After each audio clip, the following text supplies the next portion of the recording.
বরের একটু ঠান্ডা লেগে গেছিলো, তাই জন্য আমি আজকের বাড়িতেই বানিয়েছিলাম ভেজিটেবলস দিয়ে চিকেন স্যুপ। তার জন্য প্রথমে উইথ বোন কয়েকটা আমি চিকেন নিয়েছি, তার মধ্যে অল্প লবণ আর গোলমরিচ আর লেবুর রস দিয়ে ভালো করে ম্যারিনেট করে রেখে দিয়েছিলাম বেশ কিছুক্ষণ। গোলমরিচ আর লেবুর রসটা কিন্তু একটু বেশি পরিমাণে দিয়েছিলাম। তারপরে আমার কাছে যা যা ভেজিটেবল অ্যাভেলেবেল ছিল, মানে গাজর, ক্যাপসিকাম, পেঁয়াজ আর বিনস, এগুলো আমি ছোট ছোট টুকরো করে কেটে নিয়েছিলাম। আর রসুন আর আদা একদম কুচি কুচি করে কেটে নিয়েছিলাম, রসুনের পরিমাণটা একটু বেশি রেখেছিলাম। এরপর আমি কড়াইতে 2 চামচ মতো বাটার গরম করে ওর ওপর গোটা গরম মশলা, তেজপাতা দিয়ে নাড়াচাড়া করে কুচনো রসুনটা দিয়ে বেশ কিছুক্ষণ ভাজা ভাজা করে নিতে হবে।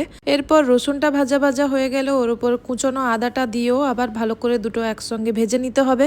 দুটো একসঙ্গে ভাজা ভাজা হয়ে যাওয়ার পর ম্যারিনেট করা চিকেনটাকে দিয়ে আদা রসুনের সঙ্গে একসঙ্গে ভালো করে আবারও ভেজে নিতে হবে। এরপর 2-3 মিনিট ঢাকনা দিয়ে রেখে দিতে হবে। ঢাকনা খোলার পর আর একটু নাড়াচাড়া করে সবজিগুলো দিয়ে একসঙ্গে ভেজে আবারও কিছুক্ষণ ঢাকনা দিয়ে রেখে দিতে হবে। এখানে চাইলে কিন্তু আমি যে সবজি ব্যবহার করছি এগুলো ছাড়াও যার যেমন সবজি খেতে পছন্দ করে সেগুলোও দিয়ে দিতে পারো। তারপর ঢাকনা খুলে আরো একটু ভাজা ভাজা করে নিলে গরম জল দিয়ে দিলাম। জলটা কিন্তু অবশ্যই গরম জল দিতে হবে। জল দেওয়ার পর একটু নাড়াচাড়া করে ঢাকনা দিয়ে রেখে দিলাম। এরপর একটা বাটিতে 1 চামচ মতো কর্নফ্লাওয়ার ঠান্ডা জল দিয়ে গুলে নিয়েছি। এবার ঢাকনা খুলে দেখলাম সবজিগুলো সিদ্ধ হয়ে গেছে। এইবার একটু উপর থেকে চিনি ছড়িয়ে দিলাম। তারপর ওই গুলিয়ে রাখা কর্নফ্লাওয়ার দিয়ে একটু নাড়াচাড়া করে ফুটিয়ে নিলেই রেডি হয়ে যাবে চিকেন স্যুপ। এর আগে আমি 1-2 বার চিকেন স্যুপ বানানোর চেষ্টা করেছিলাম বিভিন্ন সস দিয়ে, বাট আজকের যে স্যুপটা করেছিলাম এটা খেতে কিন্তু সব থেকে সুন্দর হয়েছিল, আর তার সঙ্গে হেলদি তো বটেই।